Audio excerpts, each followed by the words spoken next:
tere sulle! Tahan jagada veidikene sellist mõtet siit oma metsarajalt jälle, et meil on väga palju õpetusi selle kohta, kuidas hoida fookust ja kuhu oma tähelepanu suunata.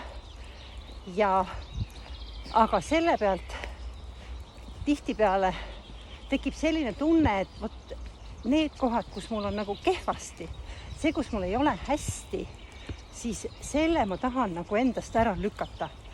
Eemale tõsta, mida iganes, ühesõnaga nagu ära blokeerida. Ja mida ma siis teen tegelikult oma süsteemis?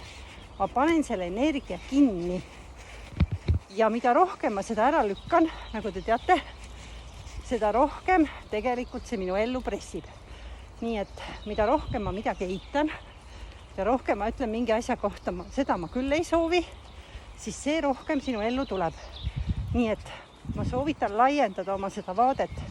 Üks osa on see, kus ma panen fookuse, kuid teine ülioluline koht on see, mida ma siis tegelikult ära olen tahtnud lükata.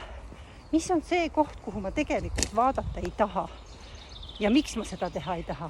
Nii et head oma süsteemi uurimist ja võib-olla on hea küsida üldse praegu, et mis on praegu minu elus see koht, mis mulle absoluutselt ei meeldi. Ja ma arvan, et läbi selle küsimuse saad sa enda kohta päris palju teada.